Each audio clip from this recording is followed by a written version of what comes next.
Hey everyone, it's Recharging with CGN.TV. Today we're going to go into some Prot Paladin tanking.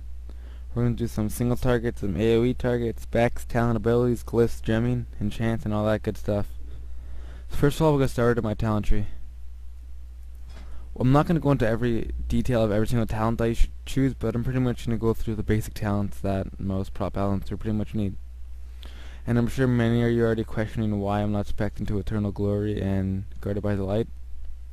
And that reason is because, yes, I know Word of Glory is a really good spell, but Shield of the Righteous, this spell is just amazing. It's pretty much your biggest aggro builder on a target, and why would you pretty much want to lose aggro for like a little 20k heal? I know 20k is pretty much it's a lot, it's a little heal, it's like a good heal for someone to do, like an instant heal, but pretty much hitting someone for 20k, I find that a lot better. And pretty much gain aggro instead of losing it, and that's why you have healers for. They heal you. So I'm pretty much gonna go through Hollowed Ground. This is really good to put just only 1 point. I'm sure you don't really need two, but it decreases your mana cost by 40% and increases the damage of Consecrate by 20%. Consecration gives it it takes a big chunk of your mana, and I'm sure you don't wanna waste a big chunk of your mana just for one spell. So pretty much decreasing it by 40%, that's a lot, so that's really good. I'd also put 1 point at the Hammer of the Righteous, because this spell isn't what it used to be, because before it only hit like 3 targets, I'm pretty sure, in around it, but now it hits as many targets in an 8 yard radius, sorry about that. You'd also have to put 3 points into Sanctuary so you can get Shield of the Righteous. Because when Shield of the Righteous has Sacred Duty proc, I'll get to that after, it hits really high. And Sacred Duty, you're pretty much gonna pretty much have to put 2 points in there, because when it procs, your Shield of the Righteous is a critical strike, and it's really good. So I'll just go show you that right now. On this little target dummy. So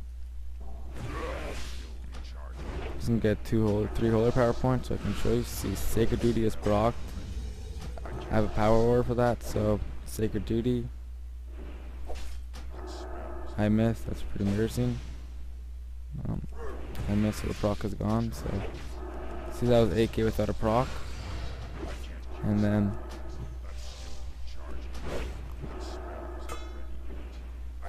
with the proc, I'm just get proc. Sorry about this, don't know why I was doing, but 50% chance, so if it doesn't, there we go, it's proc. 17k instead of a little 8k hit. I find that really good. So I don't know why you'd wanna not get that. And Divine Guardian, this spell is also really good. It pretty much decreases the damage taken to you by 20%, and like an example that this fight is used in, this spell would be used in his Heroic Chimerion, because when he goes into feud phase, he pretty much hits you during that phase, and he does a lot of damage. So within my other guildie, the Prot Paladin, we take turns using Divine Guardian each feud phase, and because there's a 2-minute cooldown, but when 4.1 comes out, it's going to be a 3-minute cooldown. So yeah, and also when 4.1 comes out, Word of Glory is going to be a 20-second cooldown on that, so sorry for all you Word of Glory users. Next we have Ardent Defender. This is a really good cooldown. It reduces your damage taken by 20%, and it also, if you're you're about to get one shot and you're about to get one shot killed, you had low health and you're about to get one shot, you pretty much gain 15% of your maximum health instead of getting one shot. So pretty much that's really good. So now we'll just go into my glyphs. Right now my prime glyphs are Glyph of Hammer of the Righteous, Glyph of Shield of the Righteous, Glyph of Seal of Truth. The reason why I chose Glyph of Hammer of the Righteous, because it increases the damage, both physical and holy, of the components of Hammer of the Righteous by 10%. That is really good, because as I told you before, Hammer of the Righteous is not what it used to be, and it's really, really good now. Also, Glyph of Shield of the Righteous. Also, as I told you before, Shield of the Righteous is your biggest aggro builder on a single target, so giving it an extra 10% more damage. That's amazing. Also, Glyph of the Truth gives you an extra 10 expertise while you use it. So, an example is, if I just take off Glyph Seal of Truth, I have 5 expertise. When I use Seal of Truth, I get 15.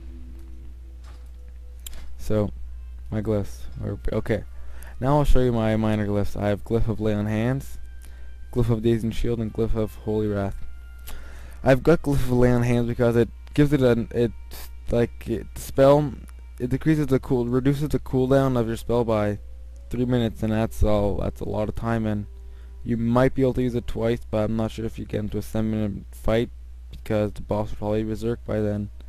But yeah, and it's just really good getting it. It just reduces it by 3 minutes. That's really good. Glyph of Holy Wrath. Your Holy Wrath now also stuns elementals and dragonsons, or however you pronounce that. That is really good. Because I'll give you an example. On Nefarian, if you have to tank the boss, you have to tank the ads in phase 3, you can pretty much stun them and just keep backing up and letting them follow you, because the more they hit you, the more damage they'll get done to you and the harder it is on your healer. Also, Glyph of Dazing Shield. Your Avenger Shield now also dazes targets. So you know how your Avenger Shield hits a maximum of 3 targets? It dazes them, so pretty much, it's not really like a full stun, but it slows them down. Also, I only have two minor glyphs. One is Glyph of Seal of Truth and Glyph of Blessing of Kings. It pretty much reduces the mana cost of your spell by 50%, and that's better than not reducing it. So why not? Now I'll go through my gemming.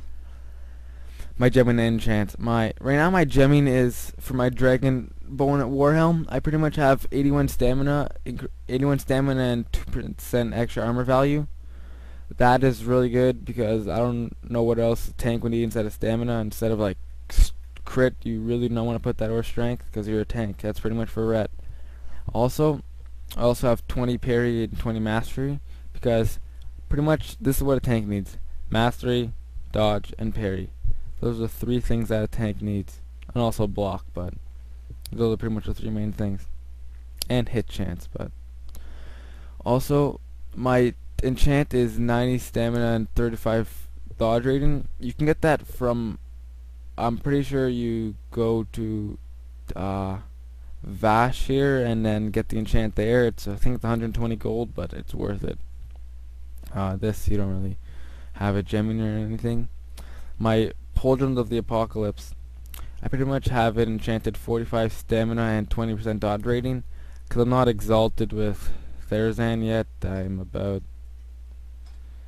almost 3k, like a little bit less than 3k away, so I'd get that because you need it for a tank. You need stamina and dodge, as I said, and also you kind of pretty much want to get your socket bonus. That's really good too. Like see this socket bonus and actually 15 stamina. That's really good, and mastery 40%. If I put 40 mastery, because tanks when they have this thing, it's unhittable. I'm sure you've heard it in Tally's videos, but pretty much you don't get hit for a full hit. Like I'll give you an example of if a boss hits you for 50,000 damage, you won't get hit for the full 50,000 damage. You might get reduced to like 40,000 because you'll block it. You'll block the 10,000 damage. So that's really good. You don't and for the enchanted list, I put 250 armor extra because extra armor is really better for your tank. And so for those of you who don't know what armor does, it reduces the physical damage taken to you. And also for my reinforced Seraphirum chest guard, I have 55 stamina into that. I pretty much chose that because it's pretty much the best enchant to get for a tank. And also I put 20 parry, 20 mastery because, as I told you before, tanks need parry, mastery, and dodge. And also 60 stamina. And as a tank, I really wouldn't suggest you to stack stamina into your gems because that isn't really good, and you pretty much, I know having lots of life looks cool, but it's not really cool when your healers can't heal you when you die. So next, for my Bracer of the Impossible Strength, I got my Enchanter 50 dodge rating. That is really good because, as I told you before, tanks need stamina, dodge, and mastery. For my sword, I have Weapon Chain, and I'm sure many of you aren't wondering why I don't have Mending, but This reduces the stun effects and snares. I'm pretty sure that's what it is, and that's really good too. For my Elementium Earth Guard, I put 40 block rating because that's pretty much what a tank needs, and you want to pretty much knock it hit for a full hit. For this, I put 60 stamina into it because I can put any single. For this, you can put any single socket you want. So why not? For my reinforced Seraphirium handguards, I put 50 mastery rating for my enchant, and 20 dodge and 30 stamina. For my belt, I know I put 260 staminas. It's not like I wouldn't really say that's stacking stamina, but it's only one piece of armor for my gear. But still, I really wouldn't suggest doing it. I really don't know why I did it. I should change that soon. So for my reinforced Seraphirium leg guards, I pretty much have an enchant of 85 stamina and 45 agility. That is really good too, but I don't know why I said but that's really good. And well, pretty much you're wondering why I have agility. There's no other leg enchants that give good stamina like that. And there's another one I'm pretty sure it's like 100 something stamina, but I don't have that yet because I'm not really super rich. Also, my Boots of Sullivan Rock, I pretty much have a 50 master rating enchanted. That's pretty much what you're gonna want for those boots, because I'm pretty sure there's nothing else that's better for mastery for Prot Paladins. So next, my ring. I don't really have any enchants on there, or that one, or my relics, or my trinkets. My bad, that was pretty bad. Okay, so also, now I'm going to show you the rotations for single target and AoE targets. So first of all, for my single target rotation, I have a macro that you cast Avenging Wrath and Avenger's Shield, because Avenging Wrath, it increases all damage and healing caused by 20% for 20 seconds. That is really good because tanks don't really have lots of Paladins don't really have lots of snap threat, so this pretty much gets you like the full amount of aggro, so you won't really get someone will really take the aggro and have the boss on them. So pretty much I cast Avenger Shield and Holy Wrath, so I'll show you what it does. I mean, not Holy Wrath, Avenger Shield and Avenging Wrath. So here it goes. Avenger Shield, Crusader Strike, Judgment, Crusader Strike, Holy Wrath, Crusader Strike, Avenger Shield, Crusader Strike, Shield of the Righteous, Crusader Strike. I'm sure many of you are also wondering why my rotation is extra long there, because I missed my Crusader Strike and I'm not really hit capped right now. I'm getting there, but yeah, I have to reforge more of my stuff. So, and pretty much you're going to want to get through all your points and always use Shield of the Righteous. So I'll show you this again. Crusader Strike, Judgment, another pretty big leg spike, Crusader Strike, Holy Wrath, Crusader Strike, Shield of the Righteous. That's pretty much what you're going to want to do for your single target rotation. You're pretty much going to want to put Crusader Strike into pretty much between every single attack you're going to do, because Crusader Strike gives you holy power, and when you have 3 holy power points, you cast Shield of the Righteous, and as I said, Shield of the Righteous is a really good spell. So, I'm just going to go ahead and put Blessing of the Might on right now. I'm going to go eat some food so I can get some full mana. So, and now I'm going to show you my AoE target rotation. So, you're going to want to open up the same way, pretty much with your whole Avenger Shield and Avenging Wrath. But pretty much for AoE targets, you'll pretty much get 3 targets, and those targets will be dazed if you have a glyph, and it pretty much reduces. Well, it's pretty much just really good. I don't really know what else to say for that. So just wait a couple seconds just to come back. So we're gonna go to the target and Avenger Shield and Avenging Wrath. So here it goes.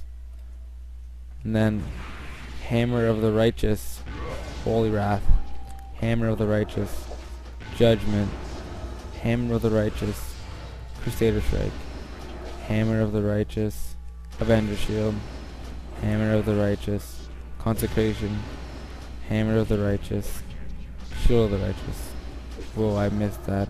So I pretty much should have 3 holy fire points there, but so that's all I have for you today, TGN. So please rate, comment, and subscribe. So thank you very much.